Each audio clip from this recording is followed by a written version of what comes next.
ಎಲ್ಲರಿಗೂ ನಮಸ್ಕಾರ ಸ್ನೇಹಿತರೆ. ಈ ದಿನ ವಿಷ್ಣು ದೇವರ ಪೂಜೆ ಹೇಗಿರಬೇಕು, ಯಾವ ಮಂತ್ರವನ್ನ ಹೇಳಿಕೊಳ್ಳಬೇಕು, ಬೆಲ್ಲದಿಂದ ಯಾವ ಕೆಲಸ ಮಾಡಿದರೆ ನಿಮ್ಮ ಕೋರಿಕೆಗಳು ಶೀಘ್ರವಾಗಿ ನೆರವೇರುತ್ತದೆ, ಈ ದಿನ ಗೋಮಾತೆಗೆ ಯಾವ ಪದಾರ್ಥವನ್ನ ತಿನ್ನಿಸಬೇಕು, ಇನ್ನು ಈ ದಿನ ಅಷ್ಟಲಕ್ಷ್ಮಿಯರ ಹೆಸರು ಹೇಳುತ್ತಾ ಈ ನೀರನ್ನ ಮನೆಯ ಮೂಲೆ ಮೂಲೆಗೂ ಚೆಲ್ಲಿದ್ರೆ ಹಣ ಪ್ರವಾಹದಂತೆ ಮನೆಗೆ ಬರುತ್ತದೆ.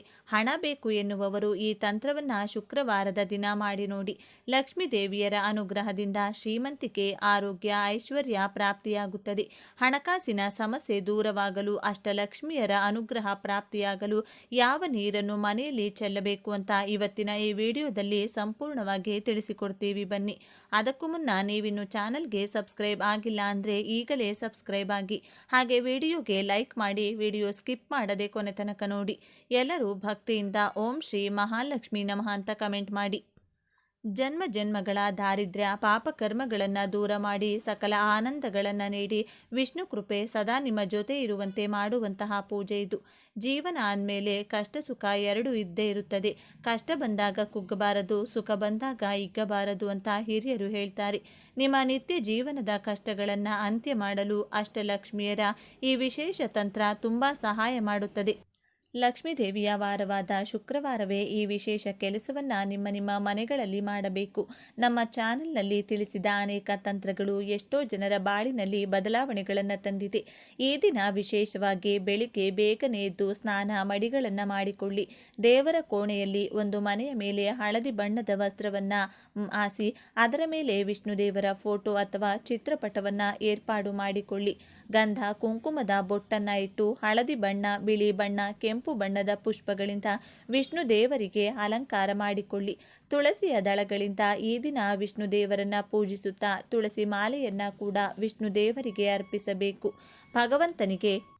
ಭಗವಂತನಿಗೆ ಅತ್ಯಂತ ಪ್ರಿಯವಾಗುವ ಹಿಟ್ಟಿನ ದೀಪಗಳನ್ನು ಮರೆಯದೆ ಬೆಳಗಿಸಬೇಕು. ಅಕ್ಕಿ ಹಿಟ್ಟಿಗೆ ಸ್ವಲ್ಪ ಬೆಲ್ಲವನ್ನು ಸೇರಿಸಿ ದೀಪಗಳನ್ನು ತಯಾರು ಮಾಡಿಕೊಂಡು ತುಪ್ಪವನ್ನು ಬಳಸಿ ದೀಪಾರಾಧನೆ ಮಾಡಿಕೊಳ್ಬೇಕು. ಹಿಟ್ಟಿನ ದೀಪ ಬೆಳಗಿಸಲು ಸಾಧ್ಯವಿಲ್ಲ ಎಂದರೆ ಒಂದು ಮಣ್ಣಿನ ದೀಪಕ್ಕೆ 3 ಬತ್ತಿಗಳನ್ನು ಬಿಡಿ ಬಿಡಿಯಾಗಿ ಕೂರಿಸಿ ದೀಪ ಬೆಳಗಿಸಿ ದೀಪದ ಪಕ್ಕ ಬೆಲ್ಲವನ್ನು ನೈವೇದ್ಯವಾಗಿಡಿ. ಇದರಿಂದ ನಿಮ್ಮ ಯಾವುದೇ ಕೋರಿಕೆಗಳಿದ್ದರೂ ಕಲಿಯುಗ ದೈವ ಶ್ರೀ ವೆಂಕಟೇಶ್ವರ ಸ್ವಾಮಿಯ ಅನುಗ್ರಹದಿಂದ ಶೀಘ್ರವಾಗಿ ನೆರವೇರುತ್ತದೆ. ಹಾಗೆಯೇ ನಿಮ್ಮ ಮನೆಯ ಅಂಗಳಗಳಲ್ಲಿ ಬೆಳೆದ ಪುಷ್ಪಗಳನ್ನು ಈ ದಿನ ವಿಷ್ಣು ದೇವರ ಪೂಜೆಯಲ್ಲಿ ಬಳಸಿದರೆ ಅತ್ಯಂತ ಶ್ರೇಷ್ಠ ಫಲಗಳು ಪ್ರಾಪ್ತಿಯಾಗುತ್ತದೆ. ವಿಷ್ಣು ದೇವರಿಗೆ ಪ್ರೀತಿ ಭಕ್ತಿಯಿಂದ ಹಾಲು, ಹಣ್ಣು, ಅವಲಕ್ಕಿ, ಗೋಧಿಪದ ಪದಾರ್ಥಗಳನ್ನು ಅರ್ಪಿಸಿ ನಮಸ್ಕಾರ ಮಾಡಿಕೊಳ್ಳಬೇಕು. ನೀವು ಇಡುವಂಥ ನೈವೇದ್ಯಗಳಿಗೆ ಸ್ವಲ್ಪ ಪಚ್ಚ ಕರ್ಪೂರದ ಪುಡಿಯನ್ನು ಕೂಡ ಹಾಕಿಕೊಳ್ಬೇಕು. ಈ ದಿನ ಗೋಮಾತೆಗೆ ಹಸಿರು ಹುಲ್ಲು ಅಥವಾ ಬೆಲ್ಲದ ಜೊತೆ ಬಾಳೆಹಣ್ಣನ್ನು ನೀಡಿ ಸಕಲ ದೇವತಾ ಸ್ವರೂಪವಾದ ಗೋಮಾತೆಯ ದರ್ಶನ ಹಾಗೂ ಸ್ಪರ್ಶದಿಂದ ಪುಣ್ಯಶಕ್ತಿಯಿಂದ ತಿಳಿಯದೆ ಮಾಡಿದ ಪಾಪ ಕರ್ಮಗಳೆಲ್ಲ ನಶಿಸಿ ಹೋಗುತ್ತವೆ. ನಿಮ್ಮ ಮನೆಗೆ ಸಮೀಪವಿರುವ ವಿಷ್ಣು ಆಲಯಕ್ಕೆ ತೆರಳಿ ಅಲ್ಲಿನ ಮರಗಿಡಗಳಿಗೆ ನೀರನ್ನು ಅರ್ಪಿಸಿ ನಿಮ್ಮ ಕೈನಿಂದ ಅರಿಶಿನ ಹಚ್ಚಿ ವಿಷ್ಣು ದರ್ಶನ ಮಾಡಿ. ಈ ದಿನ ಆದಷ್ಟು ಓಂ ನಮೋ ನಾರಾಯಣ, ಓಂ ನಮೋ ಭಗವತೆ ವಾಸುದೇವಾಯ ಎಂಬ ಮಂತ್ರವನ್ನು ಹೇಳಿಕೊಳ್ಳಿ. ವಿಷ್ಣು ಸಹಸ್ರನಾಮದ ಜೊತೆಗೆ ವೆಂಕಟೇಶ್ವರ ಸ್ವಾಮಿ ವಜ್ರಕವಚ ಸ್ತೋತ್ರವನ್ನು ಪಾರಾಯಣ ಮಾಡಿ. ಇದರಿಂದ ಜೀವನದಲ್ಲಿ ಈಗಿರುವ ಹಣದ ಸಮಸ್ಯೆಗಳು ದೂರವಾಗಿ ದೈವ ಬಲ ಪ್ರಾಪ್ತಿಯಾಗುತ್ತದೆ. ಇನ್ನು ಯಾವುದೇ ಶುಕ್ರವಾರದ ದಿನ ಅಥವಾ ಹುಣ್ಣಿಮೆ ದಿನ ಅಥವಾ ಅಮಾವಾಸ್ಯೆಯ ದಿನ ಈ ಕೆಲಸವನ್ನು ನೀವು ಆರಂಭಿಸಬಹುದು. ಏನು ಮಾಡಬೇಕು? ಬೆಳಗ್ಗೆ 4 ಗಂಟೆಯಿಂದ 6 ಗಂಟೆಯ ಒಳಗೆ ಅಥವಾ ಸಂಜೆಯ ಸಮಯದಲ್ಲಿ 6 ಗಂಟೆಯಿಂದ 7 ಗಂಟೆಯ ಒಳಗೆ ಈ ಕೆಲಸವನ್ನು ನೀವು ಮಾಡಬೇಕಾಗುತ್ತದೆ. ನಿಮ್ಮ ಮನೆಯ ದೇವರ ಕೋಣೆಯಲ್ಲಿ ಅಥವಾ ಮನೆಯ ಹಾಲಿನಲ್ಲಿರುವಂತಹ ಲಕ್ಷ್ಮೀ ದೇವಿಯ ಫೋಟೋ ಅಥವಾ ವಿಗ್ರಹವನ್ನು ಇಡಬೇಕು. ದೇವಿಯ ಸುತ್ತ 8 ಮಣ್ಣಿನ ದೀಪ ಅಥವಾ 8 ಹಿತ್ತಾಳೆಯ ದೀಪಗಳನ್ನು ಬೆಳಗಿಸಬೇಕು. ದೇವಿಯನ್ನ ಮರದ ಮಣೆಯ ಮೇಲೆ ಇಡುವ ಮುನ್ನ ಯಾವುದಾದರೂ ವಸ್ತ್ರವನ್ನು ಆ ಮಣೆಯ ಮೇಲೆ ಆರಿಸಿರಬೇಕು. ದೇವಿಯ ಸುತ್ತಲೂ ಬೆಳಗಿಸುವಂಥ 8 ದೀಪಗಳಿಗೂ ತುಪ್ಪವನ್ನು ಹಾಕಿ 2 ಬತ್ತಿಗಳನ್ನು ಸೇರಿಸಿ ಒಂದು ಬತ್ತಿಯಾಗಿ ಮಾಡಿ 8 ದೀಪಕ್ಕೂ 8 ಬತ್ತಿಗಳನ್ನು ಬಳಸಿ ದೀಪಾರಾಧನೆಯನ್ನು ಮಾಡಬೇಕು. ಒಂದೊಂದು ದೀಪವು ಒಂದೊಂದು ಲಕ್ಷ್ಮಿಯರಂತೆ ಭಾವಿಸಬೇಕು. ನೀವು ಬೆಳಗಿಸುವಂತಹ ದೀಪಗಳು ಮಹಾಲಕ್ಷ್ಮಿಯ ಸುತ್ತಲೂ ವೃತ್ತಾಕಾರವಾಗಿ ಬರುವಂತೆ ಜೋಡಿಸಿರಬೇಕು. ಮೊದಲ ದೀಪ ಬೆಳಗಿಸುವಾಗ ಓಂ ಆದಿಲಕ್ಷ್ಮಿಯೇ ನಮಃ ಎಂದು ಹೇಳಬೇಕು. ಎರಡನೇ ದೀಪಕ್ಕೆ ಓಂ ಧನಲಕ್ಷ್ಮಿಯೇ ನಮಃ, ಮೂರನೆಯ ದೀಪಕ್ಕೆ ಓಂ ಧಾನ್ಯಲಕ್ಷ್ಮಿಯೇ ನಮಃ, ನಾಲ್ಕನೆಯ ದೀಪಕ್ಕೆ ಓಂ ಗಜಲಕ್ಷ್ಮಿಯೇ ನಮಃ, ಐದನೇ ದೀಪಕ್ಕೆ ಓಂ ಸಂತಾನಲಕ್ಷ್ಮಿಯೇ ನಮಃ, ಆರನೇ ದೀಪಕ್ಕೆ ಓಂ ಧೈರ್ಯಲಕ್ಷ್ಮಿಯೇ ನಮಃ, ಏಳನೇ ದೀಪಕ್ಕೆ ಓಂ ವಿಜಯಲಕ್ಷ್ಮಿಯೇ ನಮಃ, ಎಂಟನೇ ದೀಪಕ್ಕೆ ಓಂ ವಿದ್ಯಾಲಕ್ಷ್ಮಿಯೇ ನಮಃ ಎಂದು ಒಂದೊಂದು ದೀಪ ಹಚ್ಚುವಾಗ ಒಂದೊಂದು ಲಕ್ಷ್ಮೀ ದೇವಿಯ ನಾಮವನ್ನು ಸ್ಮರಿಸಬೇಕು. ಮಹಾಲಕ್ಷ್ಮೀ ದೇವಿಗೆ ಒಂದೊಂದೇ ಗುಲಾಬಿ ಪುಷ್ಪಗಳಿಂದ ಅಥವಾ ಕೆಂಪು ದಾಸವಾಳ ಪುಷ್ಪಗಳಿಂದ ಪೂಜಿಸುತ್ತಾ ನಿಮ್ಮ ಕೋರಿಕೆಗಳು ಶೀಘ್ರವಾಗಿ ನೆರವೇರಲಿ ಎಂದು ಪ್ರಾರ್ಥನೆ ಮಾಡಿಕೊಳ್ಳಬೇಕು. ಒಂದು ಹಿತ್ತಾಳೆ ಲೋಟ ಅಥವಾ ಗಾಜಿನ ಲೋಟದಲ್ಲಿ ಮನೆಯಲ್ಲಿದ್ದ ಯಾವುದೇ ನಾಣ್ಯವನ್ನು ಹಾಕಿ ಆ ಲೋಟದ ತುಂಬ ನೀರನ್ನು ತುಂಬಿಸಿ ದೇವಿಯ ಮುಂದೆ ಬೆಳಗಿಸಿರುವಂತಹ ದೀಪಗಳ ಪಕ್ಕದಲ್ಲಿಟ್ಟು ಲಕ್ಷ್ಮಿ ಅಷ್ಟೋತ್ತರವನ್ನು ಹೇಳಿ ಅಥವಾ ಕೇಳಿ. ನಮ್ಮ ಕುಟುಂಬದಲ್ಲಿನ ಬಡತನ ದೂರ ಮಾಡಿ 4 ಜನರ ಮುಂದೆ ತಲೆ ಎತ್ತಿ ಬದುಕುವಂತೆ ಅರಸು ದೇವಿ ಅಂತ ನಿಷ್ಕಲ್ಮಶ ಮನಸ್ಸಿನಿಂದ ಬೇಡಿಕೊಳ್ಳಿ. ಸಾಧ್ಯವಾದರೆ ಸಿಹಿ ಪಾಯಸವನ್ನು ನೈವೇದ್ಯ ಮಾಡಿ ಅಥವಾ ಯಾವುದೇ ಒಂದು ವಿಧವಾದ ಹಣ್ಣನ್ನೇ ದೇವಿಗೆ ನೈವೇದ್ಯವಾಗಿಡಿ. ಪೂಜೆಯ ಬಳಿಕ 15 ಅಥವಾ 20 ನಿಮಿಷ ಕಳೆದ ಮೇಲೆ ಲೋಟದಲ್ಲಿ ತುಂಬಿಸಿರುವಂಥ ನೀರನ್ನು ಒಂದು ವೀಳ್ಯದೆಲೆ ಅಥವಾ ಮಾವಿನ ಎಲೆಯ ಸಹಾಯದಿಂದ ಮನೆಯ ಎಲ್ಲ ಗೋಡೆಗಳಿಗೂ ಮನೆಯ ಎಲ್ಲ ಮೂಲೆ ಮೂಲೆಗೂ ಪ್ರೋಕ್ಷಣೆ ಮಾಡಬೇಕು. ಉಳಿದಂತಹ ನೀರನ್ನು ಯಾವುದಾದರೂ ಗಿಡಕ್ಕೆ ಹಾಕಬೇಕು. ಈ ಕೆಲಸವನ್ನು ಒಟ್ಟು ಅಷ್ಟಲಕ್ಷ್ಮಿಯರ ಸ್ವರೂಪದಂತೆ 8 ಶುಕ್ರವಾರಗಳು ಮಾಡಬೇಕಾಗುತ್ತದೆ. ಮಹಿಳೆಯರ ತಿಂಗಳ ಸಮಸ್ಯೆಗಳು ಬಂದಾಗ ಈ ವಾರವನ್ನು ಹೊರತುಪಡಿಸಿ ಮುಂದಿನ ವಾರಗಳನ್ನು ಸೇರಿಸಿಕೊಂಡು 8 ವಾರ ಸಂಪೂರ್ಣ ಮಾಡಬೇಕು. ಈ ಪೂಜೆಯನ್ನು ಮಾಡಬೇಕಾದ್ರೆ ಮನಸ್ಸಿನಲ್ಲಿ ಶುದ್ಧ ಭಕ್ತಿ ಇರಬೇಕು. 8 ಲಕ್ಷ್ಮಿಯರು ಮನೆಗೆ ಆಶೀರ್ವಾದ ಮಾಡಿ ನಿಮ್ಮ ಪತಿ ಮಕ್ಕಳ ಜೀವನದಲ್ಲಿ, ನಿಮ್ಮ ಅತ್ತೆ ಮಾವನ ಜೀವನದಲ್ಲಿ ಪ್ರತಿ ಕೆಲಸದಲ್ಲೂ ವಿಜಯ ಸಿಗುವಂತೆ ಮಾಡುತ್ತಾರೆ. ಹಣಕಾಸಿನ ಸಮಸ್ಯೆಗಳು ಈ ವಿಶೇಷ 8 ಶುಕ್ರವಾರಗಳ ಪೂಜೆಯಿಂದ ಕ್ರಮೇಣ ಕಡಿಮೆಯಾಗ್ತಾ ಬರುತ್ತದೆ. ವಿಪರೀತ ಸಾಲ ಮಾಡಿಕೊಂಡಿದ್ರೆ ನಿಮಗೆ ಸಾಲ ಕೊಟ್ಟವರೇ ಬೆರಗಾಗುವಂತೆ ಅವರ ಸಾಲವನ್ನು ನಿಮ್ಮ ಕೈನಿಂದ ಶೀಘ್ರವಾಗಿ ತೀರಿಸುವಿರಿ. ಅಂತಹ ಶಕ್ತಿ ಈ ಅಷ್ಟಲಕ್ಷ್ಮಿಯರ ಪೂಜೆಗಿದೆ. ದೇವಿಯ ಮುಂದಿಟ್ಟು ಅಭಿಮಂತ್ರಿಸಿ ಆ ನೀರನ್ನು ಮನೆಯ ಎಲ್ಲ ಮೂಲೆ ಮೂಲೆಗಳು ಚೆಲ್ಲುವುದರಿಂದ ಮನೆಗೆ ಪಾಸಿಟಿವ್ ಶಕ್ತಿಯ ಆಕರ್ಷಣೆಯಾಗುತ್ತದೆ.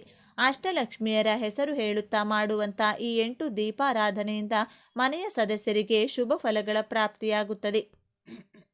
ಲೋಟದಲ್ಲಿದ್ದ ನೀರನ್ನು ಎಲ್ಲ ಕಡೆ ಪ್ರೋಕ್ಷಣೆ ಮಾಡಿದ ಮೇಲೆ ಲೋಟದಲ್ಲಿ ಹಾಕಿದ್ದ ನಾಣ್ಯವನ್ನು ನೀವು ದುಡ್ಡಿಡುವಂತಹ ಜಾಗದಲ್ಲಿ ಎತ್ತಿಟ್ಟುಕೊಳ್ಳಬೇಕು.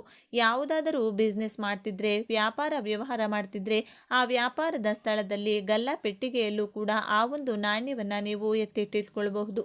ಸ್ವಲ್ಪ ದಿನ ಆದಮೇಲೆ ಯಾವುದಾದರೂ ದೇವತಾ ಕಾರ್ಯಕ್ಕೆ ಬಳಸುವಂಥ ಹಣಕ್ಕೆ ಆ ನಾಣ್ಯವನ್ನು ಸೇರಿಸಬೇಕು. ಈ ಪೂಜೆ ಮಾಡುವಾಗ 8 ವಾರಗಳು ಪೂಜೆ ಮಾಡುವವರು ಮಾಂಸಾಹಾರ ಸೇವಿಸಬಾರದು. ಮನೆಯವರಿಗೆ ಮಾಂಸಾಹಾರದ ಅಡುಗೆ ನಿಮ್ಮ ಕೈನಿಂದ ಮಾಡಿಕೊಟ್ಟರೂ ಕೂಡ ನೀವು ಮಾತ್ರ ಸೇವಿಸದೆ ಕಠಿಣ ನಿಯಮವನ್ನು ಪಾಲಿಸಬೇಕು. ಮನೆಯವರ ಎಲ್ಲರ ಪರವಾಗಿ ಮನೆಯ ಯಜಮಾನಿ ಈ ಕೆಲಸವನ್ನು ಮಾಡಬಹುದು. ಮನೆಯಲ್ಲಿ ಹೆಣ್ಣು ಮಕ್ಕಳಿಲ್ಲ ಅಥವಾ ಇನ್ನೂ ಮದುವೆ ಆಗಿಲ್ಲ ಅಂದರೆ ಪುರುಷರು ತಮ್ಮ ತಾಯಿಯ ಆರೋಗ್ಯಕ್ಕೋಸ್ಕರ, ಅಣ್ಣ ತಮ್ಮ ಅಕ್ಕ ತಂಗಿಯರ ಒಳಿತಿಗಾಗಿ, ನಿಮ್ಮ ಹಣಕಾಸಿನ ಸ್ಥಿತಿ ಸುಧಾರಿಸಲು ಕೂಡ ಈ ವಿಶೇಷ ಅಷ್ಟಲಕ್ಷ್ಮಿಯರ ಪೂಜೆಯನ್ನು ಖಚಿತವಾಗಿ ಮಾಡಿಕೊಳ್ಳಬಹುದು. 8 ವಾರಗಳು ನೀವು ದೀಪಗಳನ್ನು ಬದಲಿಸುವ ಅವಶ್ಯಕತೆ ಇರುವುದಿಲ್ಲ. ಬಳಸಿದ 8 ದೀಪಗಳನ್ನೇ ಮತ್ತೆ ಮುಂದಿನ ವಾರವೂ ಬಳಸಬಹುದು. ನೀವು ದೀಪಾರಾಧನೆ ಮಾಡಿ ದೇವಿ ಪೂಜೆ ಮಾಡುವಾಗ ನಿಮ್ಮ ಮನೆಯವರು ಬಿಟ್ಟು ಹೊರಗಿನವರು ಈ ಪೂಜೆಯನ್ನು ನೋಡಬಾರದು. ನೀವು ಪೂಜೆ ಮಾಡಿದ ಬಳಿಕ ಮಹಾಲಕ್ಷ್ಮಿ ಯಾವ ರೂಪದಲ್ಲಾದರೂ ನಿಮ್ಮ ಮನೆಗೆ ಬರಬಹುದು. ನೆನಪಿರಲಿ, ಹಸಿವು ಎಂದು ಬಂದಂತಹ ಮನುಷ್ಯರಿಂದ ಹಿಡಿದು ಪ್ರಾಣಿ ಪಕ್ಷಿಗಳ ಸೇವೆಯನ್ನು ತಪ್ಪದೆ 8 ವಾರಗಳು ಮಾಡಿ. ಅದನ್ನೇ 8 ವಾರ ಕಳೆದ ಮೇಲೂ ಮುಂದುವರಿಸಿ. ಅಷ್ಟಲಕ್ಷ್ಮಿಯರು ಮನೆಗೆ ಬಂದು ನೆಲೆಸುವಂಥ ಈ ವಿಶೇಷ ಪೂಜೆಯ ಬಗೆಗಿನ ಮಾಹಿತಿ ನಿಮಗೆ ಇಷ್ಟವಾದರೆ ತಪ್ಪದೆ ಈ ವಿಡಿಯೋಗೆ ಒಂದು ಲೈಕ್ ಕೊಟ್ಟು ಎಲ್ಲರಿಗೂ ಶೇರ್ ಮಾಡಿ. ಈ ಮಾಸದಲ್ಲಿ ಸಾಧ್ಯವಾದರೆ ನದಿ ಸ್ನಾನ ಮಾಡಿ. ಊರಿಗೆ ಸಮೀಪದಲ್ಲಿ ಸಮುದ್ರವಿದ್ದರೆ ಸಮುದ್ರ ಸ್ನಾನ ಮಾಡಿ. ಅದು ಕೂಡ ಸಾಧ್ಯವಾಗೋದಿಲ್ಲ ಅಂದರೆ ಸರ್ವ ನದಿಗಳ ಹೆಸರನ್ನು ಹೇಳಿಕೊಂಡು ಸ್ನಾನದ ನೀರಿಗೆ ಗೋಮೂತ್ರ ಬೆರೆಸಿ ಸ್ನಾನ ಮಾಡಿ ಶಿವನಾಮ ಸ್ಮರಣೆ ಮಾಡುತ್ತಾ ದಿನವನ್ನು ಆರಂಭಿಸಿ. ಮನೆಯಲ್ಲಿ ಶಿವನ ಫೋಟೋ ಅಥವಾ ಶಿವಲಿಂಗವನ್ನು ದೇವರ ಕೋಣೆಯಲ್ಲಿ ಪ್ರತ್ಯೇಕವಾಗಿ ಏರ್ಪಾಡು ಮಾಡಿಕೊಂಡು ತುಪ್ಪ, ಕೊಬ್ಬರಿ ಎಣ್ಣೆ ಅಥವಾ ಎಳ್ಳೆಣ್ಣೆಯಿಂದ ದೀಪಾರಾಧನೆ ಮಾಡಿಕೊಳ್ಳಿ. ಕಳೆದ ಸೋಮವಾರದಂದು ತೆಂಗಿನಕಾಯಿ ದೀಪ ಬೆಳಗಿ ಬೆಳಗಿಸಿಲ್ಲ ಅಂದರೆ ಈ ದಿನ ದೀಪಾರಾಧನೆಯನ್ನ ಮಾಡಿ ಶಿವನಿಗೆ ಬೇಡಿಕೊಳ್ಳಿ. ಶಿವಲಿಂಗ ಮನೆಯಲ್ಲಿದ್ದರೆ ಪಂಚಾಮೃತದಿಂದ ಅಭಿಷೇಕ ಮಾಡಿ ಶಿವನಿಗೆ ತುಂಬೆ ಹೂವಿನಿಂದ ಈ ದಿನ ಪೂಜಿಸಿದರೆ ಜನ್ಮ ಜನ್ಮಗಳ ದಾರಿದ್ರ್ಯ ನಾಶವಾಗುತ್ತದೆ. ಕಣಗಲೆ ಪುಷ್ಪದಿಂದ ಶಿವಪೂಜೆ ಮಾಡಿದರೆ ಇಷ್ಟಾರ್ಥ ಸಿದ್ಧಿಯಾಗುತ್ತದೆ. ಬಿಲ್ವ ಎಲೆಗಳನ್ನು ಶಿವನನ್ನ ನೆನೆದು ಸ್ಪರ್ಶ ಮಾಡಿದರೆ ಶಿವನನ್ನೇ ಸ್ಪರ್ಶ ಮಾಡಿದ ಪುಣ್ಯ ಸಿಗುತ್ತದೆ. ಶಿವನಿಗೆ ಅತ್ಯಂತ ಪ್ರಿಯವಾದಂತಹ ಬಿಲ್ಪತ್ರೆಯನ್ನ ಈ ದಿನ ಮರೆಯದೆ ಶಿವನಿಗೆ ಅರ್ಪಿಸಬೇಕು.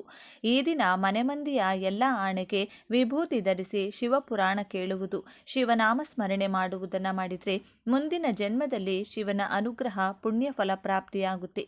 ಈ ದಿನದಂದು ನಂದಿಯ ಮೂಲಕ ಶಿವದರ್ಶನ ಮಾಡಬೇಕು.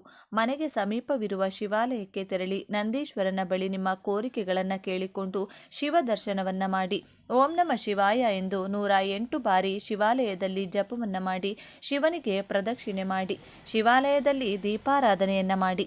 ಇಲ್ಲಿಯ ತನಕ 365 ಬತ್ತಿಗಳ ದೀಪಾರಾಧನೆ ಮಾಡಿಲ್ಲವೆಂದರೆ ಈ ದಿನ ಈ ದೀಪವನ್ನು ತಪ್ಪದೇ ಬೆಳಗಿಸಿ. ದೇವಾಲಯದಲ್ಲಿ ಸಾಧ್ಯವಾಗಿಲ್ಲವೆಂದರೂ ಮನೆಯಲ್ಲಾದರೂ ಸರಿ ಈ 365 ಬತ್ತಿಗಳ ದೀಪವನ್ನು ಬೆಳಗಿಸಿ ಶಿವನನ್ನು ಪೂಜಿಸಿದರೆ ವಿಷ್ಣು ದೇವರಿಗೆ ಪ್ರಿಯರಾಗುವಿರಿ. ವಿಷ್ಣು ದೇವರನ್ನು ಪೂಜಿಸಿದರೆ ಶಿವನಿಗೆ ಪ್ರಿಯರಾಗುವಿರಿ. ಆದ್ದರಿಂದ ಈ ಮಾಸದಲ್ಲಿ ಶಿವ ಹಾಗೂ ವಿಷ್ಣು ಇಬ್ಬರನ್ನು ಮರೆಯದೆ ಪೂಜಿಸಿ. ವಿಷ್ಣು ದೇವರ ಆಲಯದಲ್ಲಿ ವಿಷ್ಣು ಸಹಸ್ರನಾಮ ಹೇಳುತ್ತಾ ನೆಲ್ಲಿಕಾಯಿಯ ದೀಪಾರಾಧನೆಯನ್ನು ಮಾಡಿ. ಇದರಿಂದ ಹರಿಹರ ಇಬ್ಬರ ಅನುಗ್ರಹ ಪ್ರಾಪ್ತಿಯಾಗುತ್ತದೆ. ಈ ದಿನ ಗೋಮಾತೆಗೆ ಪ್ರದಕ್ಷಿಣೆ ಮಾಡಿ ನಿಮ್ಮ ಕಷ್ಟಗಳನ್ನು ಹೇಳಿಕೊಂಡ್ರೆ ಇಡೀ ಭೂಮಂಡಲಕ್ಕೆ ಪ್ರದಕ್ಷಿಣೆ ಮಾಡಿದ ಅಖಂಡ ಪುಣ್ಯ ಫಲ ಸಿಗುತ್ತದೆಯಂತೆ. ಈ ಕೆಲಸ ಮಾಡೋದ್ರಿಂದ ದೇವಾನುದೇವತೆಗಳು ಪ್ರಸನ್ನರಾಗಿ ನಿಮ್ಮ ಕೋರಿಕೆಗಳನ್ನು ನೆರವೇರಿಸುತ್ತಾರೆ. ನಿಮ್ಮ ಕೈನಿಂದ ಹಸಿರು ಹುಲ್ಲು, ಬೆಲ್ಲ ಹಾಗೂ ವಿವಿಧ ಧಾನ್ಯಗಳನ್ನು ಗೋಮಾತೆಗೆ ತಿನ್ನಿಸಿ ತಪ್ಪದೆ ಈ ದಿನ ಪ್ರದಕ್ಷಿಣೆಯನ್ನು ಮಾಡಿ. ಹಾಗೆಯೇ ಈ ದಿನದಂದು ಶಿವಾಲಯದಲ್ಲಿ ಶಿವಲಿಂಗಕ್ಕೆ ಕಬ್ಬಿನ ಹಾಲಿನಿಂದ ಅಭಿಷೇಕ ಮಾಡಿಸಿ. ಮನೆಯಲ್ಲಿ ಶಿವಲಿಂಗ ಇದ್ದರೆ ನಿಮ್ಮ ಕೈನಿಂದ ಕಬ್ಬಿನ ಹಾಲಿನಿಂದ ಅಭಿಷೇಕ ಮಾಡಿ. ಪೂಜೆಯ ಬಳಿಕ ಶಿವನ ಫೋಟೋ ಅಥವಾ ಶಿವಲಿಂಗದ ಮುಂದೆ ಕಬ್ಬಿನ ಹಾಲನ್ನು ನೈವೇದ್ಯವಾಗಿಟ್ಟು ಪೂಜೆ ಆದ ಸ್ವಲ್ಪ ಕಾಲ ಕಳೆದ ನಂತರ ಅದನ್ನು ಪ್ರಸಾದವಾಗಿ ಮನೆಯ ಸದಸ್ಯರು ಸ್ವೀಕರಿಸಬೇಕು. ಇದರಿಂದ ಎಂಥದ್ದೇ ಕಠಿಣ ಕೋರಿಕೆಗಳಿದ್ದರೂ ನೆರವೇರುತ್ತದೆ. ಶಿವನಿಗೆ ಅತ್ಯಂತ ಪ್ರಿಯವಾದಂತಹ ಕಬ್ಬಿನ ಹಾಲನ್ನು ಅರ್ಪಿಸೋದ್ರಿಂದ ದೀರ್ಘಕಾಲದ ಅನಾರೋಗ್ಯದ ಸಮಸ್ಯೆಗಳು ದೂರವಾಗಿ ದೈವಬಲ ಪ್ರಾಪ್ತಿಯಾಗುತ್ತೆ. ಸಂತಾನ ಭಾಗ್ಯ, ಕಂಕಣ ಭಾಗ್ಯ, ದಾಂಪತ್ಯ ಸುಖ, ಉದ್ಯೋಗ, ವ್ಯಾಪಾರ, ವಿದ್ಯೆಯ ಜಯ ಇದರಿಂದ ಸಿಗುತ್ತದೆ.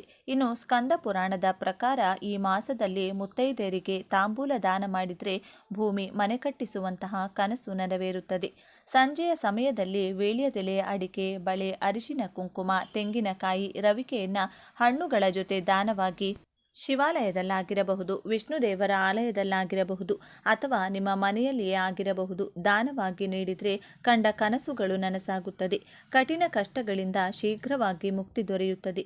ನಿಮ್ಮ ಮನೆಯ ಅಂಗಳದಲ್ಲಿ ದೀಪಗಳನ್ನು ಬೆಳಗಿಸಿ ಹೊಸ್ತಿಲಿನ ಬಳಿ, ತುಳಸಿ ಗಿಡದ ಬಳಿ, ದೇವರ ಕೋಣೆಯ ಮುಂದೆ, ದೇವರ ಕೋಣೆಯ ಒಳಗೆ ಮಣ್ಣಿನ ಹಣತೆಗಳನ್ನು ಬೆಳಗಿಸಿ ಪೂಜೆ ಮಾಡುವವರು ಶಿವನಾಮ ಸ್ಮರಣೆಯನ್ನ ಮಾಡುತ್ತಾ ಶಿವನಿಗೆ ಏನನ್ನೂ ಕೂಡ ಅರ್ಪಿಸಲು ಸಾಧ್ಯವಿಲ್ಲ ಅಂದರೆ ದರ್ಬೆ ಕಡ್ಡಿಗಳನ್ನು ಹಾಸಿ ಅದರ ಮೇಲೆ ಶಿವನ ಫೋಟೋ ಅಥವಾ ಶಿವಲಿಂಗವನ್ನು ಇಟ್ಟು ಪೂಜೆ ಮಾಡಿ ಉಪವಾಸವನ್ನು ಮಾಡಿ ಶಿವನಿಗೆ ಕೈಮುಗಿಯಿರಿ.